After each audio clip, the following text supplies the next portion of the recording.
ஸ்ரீமதே ராமானுஜாய நமஹ. க்ளாசரி என்கிற சொற்களஞ்சியம் என்கிற தலைப்பிலே ஒரு பாட்காஸ்ட் சீரீஸ் தொடங்குகிறது. இது எப்படி அமைந்திருக்கும் அப்படின்னால், ஒரு பாட்காஸ்ட்லேயும் ஒரு சம்ஸ்கிருத வார்த்தை, அதுவும் காலக்ஷேபங்களிலும் உபன்யாசங்களிலும் அடிக்கடி பயன்படுத்தப்படும்படியான வார்த்தை. பல நேரங்களில் நமக்கு கன்ஃபியூஷன்ஸை உண்டாக்கும்படியானது. அப்படி இருக்கிற வார்த்தைகள் என்னென்னா என்று பார்த்து, அந்த வார்த்தைகளுக்கு சரியான பொருள் என்ன அப்படின்னு சொல்கிறது இந்த பாட்காஸ்ட் சீரீஸ்னுடைய நோக்கம். ஏன் இதை அடியேன் பண்ணுகிறேன் அப்படின்னு சொன்னால், பல நேரங்களில் உபன்யாசம் கஷ்டமாக இருக்குது, காலக்ஷேபம் கஷ்டமாக இருக்குது அப்படின்ற ஃபீட்பேக்ஸ் பல பேரிடத்திலிருந்து பல உபன்யாசகர்களுக்கு வருகிறது. ஆனால் இதெல்லாம் பல காலங்களாக பேச்சு வழக்கிலே இருந்த வார்த்தைகள்.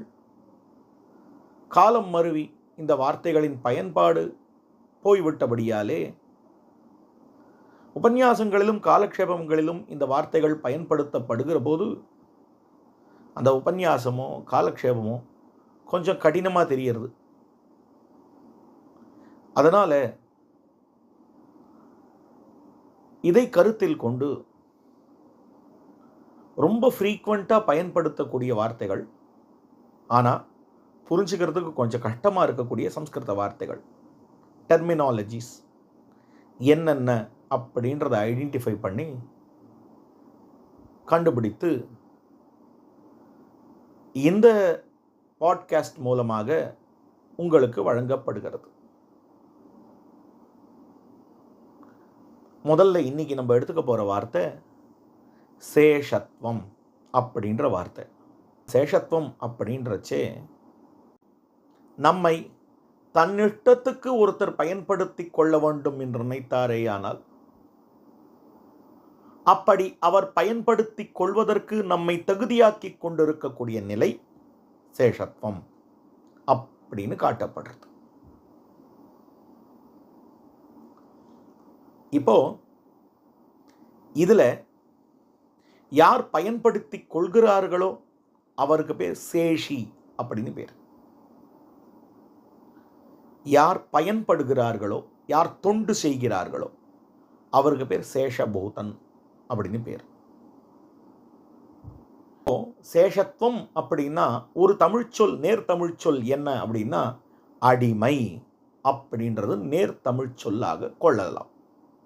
ஆக தலைவனுக்கு தொண்டு செய்யும்படியான ஒரு தொண்டன், அவனுடைய தொண்டு செய்யும் மனப்பான்கு, தொண்டனாயிருக்கும் தன்மை சேஷத்துவம் என்பது. இந்த ஆத்மாவின் தனித்தன்மையாக இந்த சேஷத்துவம் பார்க்கப்படுகிறது. ஆத்மா இருக்கிறது, அது பரமாத்மாவுக்கு என்றும் சேஷப்பட்டதாக இருக்கிறது, அடிமைப்பட்டதாக இருக்கிறது. எல்லா ஆத்மாக்களும் அவனுக்கு அடிமையாய் இருக்கின்றன. ஏன் அப்படின்னா, விசிஷ்டாத்வைத சித்தாந்தத்தில் அந்த பரமபுருஷனுக்கும் பரமாத்மாவுக்கும் இந்த ஜீவாத்மாவுக்கும் எப்படிப்பட்ட உறவு சொல்லப்படுகிறது, தொடர்பு சொல்லப்படுகிறது அப்படின்னால், உடல் உயிர் தொடர்பு, ஷரீர ஆத்ம பாவம் அப்படின்னு சொல்லப்படுறது. அப்போ பகவான் நமக்கெல்லாம் அந்தராத்மாவாக இருக்கிறான். நம்முடைய ஆத்மா அவனுக்கு சரீரமாக இருக்கு. அப்போ சரீரத்துக்கு எது லட்சணம், எது டெஃபனிஷன் அப்படின்னா, எது ஒன்று தரிக்கப்படுகிறதோ, எது ஒன்று அடிமைப்பட்டு கிடக்கிறதோ, எது ஒன்று நியமிக்கப்படுகிறதோ, கட்டுப்படுத்தப்படுகிறதோ அது சரீரம், உடம்பு. உயிர் அப்படின்னா எப்படி இருக்கணும்? அதுக்கு லட்சணம் என்ன அப்படின்னா, எது அடிமை கொள்கிறதோ, எது கட்டுப்படுத்துகிறதோ, எது தாங்கிக் கொண்டிருக்கிறதோ அது உயிர். சரீரம் நிற்கிறது, நடக்கிறது. இதுக்கு காரணம் என்ன? அந்த ஆத்மா உள்ள இருக்கிறதுனால. இந்த சரீரம் ஆத்மா என்ன சொல்றதோ அதை கேட்கறது, அதனால அடிமையா இருக்கு. அப்ப சரீரம் ஆத்மாவுக்கு அடிமையா இருக்கு. சரீரம் ஆத்மாவுக்கு அடிமையா இருக்கு. சரீரம் ஆத்மாவால கண்ட்ரோல் பண்ணப்படுறது. இந்த சரீரம் ஆத்மாவால் தாங்கப்படுகிறது. அதுபோல ஓரோர் ஆத்மாவும் பகவானுக்கு சரீரம் என்பதனாலே ஓரோர் ஆத்மாவும் பகவானுக்கு அடிமையாய் இருக்கின்றன. ஓரோர் ஆத்மாவும் பகவானுக்கு பகவானாலே கட்டுப்படுத்தப்படுகின்றது. ஓரோ ஆத்மாவும் பகவானாலே தரிக்கப்படுகிறது. அப்படி பார்க்கிற போது இந்த ஆத்மா என்பது பகவானுக்கு என்றும் அடிமைப்பட்டதாகவே இருக்கிறது.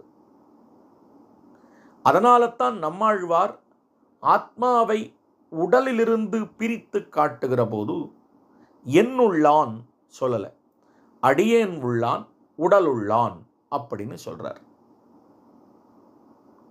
ஆக ஆத்மாவின் தனித்தன்மை அடிமையாய் இருக்கும் தன்மை. அந்த பகவானுக்கு அடிமையாய் இருக்கிறது இந்த ஆத்மா. ஆனா பல பேர் தான் சுதந்திரன் சுதந்திரன் சொல்லிட்டு தெரியறாளே சுவாமி, அவளெல்லாம் அவனுக்கு அடிமை இல்லையா அப்படின்னா, எல்லாரும் அவனுக்கு அடிமைதான். ஆனால் தான் அடிமை, தான் அவனுக்கே அடிமை என்கிற உணர்வு அவர்களிடத்திலே இல்லையே வழிய, அவ நினைச்சாலும் நினைக்கலனாலும் எல்லாரும் அவனுக்கு அடிமை. நம்மாத்துல ஒரு பெட்டு வாங்கி கட்டி வச்சிருக்கோம். அதுக்கு நம்ம சாப்பாடு போடுறோம், சாப்பிட்றது நமக்கு அந்த சாப்பாடு கிடைக்கிறதுனால நன்றியோடு இருக்கிறது, அவ்வளோதான். ஆனால் அதுக்கு நாம் முழுமையாக இவனுக்கு மட்டுமே அடிமை என்கிற எண்ணத்தோடு இருக்குமா என்னால் சந்தேகம்தான்.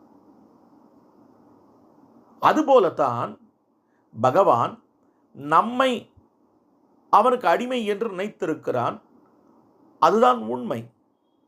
ஆனால் எப்படி அந்த மிருகங்களுக்கு இந்த சொந்தக்காரனுக்கு நம்ம அடிமைன்ற எண்ணம் அதுக்கு இல்லையோ, அதுபோல இந்த ஜீவாத்மா சில பேருக்கு இல்லை, பல பேருக்கு அந்த பகவானுக்கு நான் அடிமை என்கிற உணர்வு இல்லை.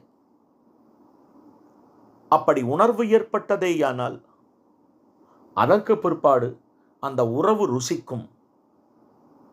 ஆக இன்னைக்கு நம்ம கத்துண்ட வார்த்தை சேஷத்துவம் என்கிற வார்த்தையினுடைய அர்த்தம். நாளை மற்றொரு வார்த்தையோடு சந்திப்போம் என்று சொல்லி அமைகிறேன்.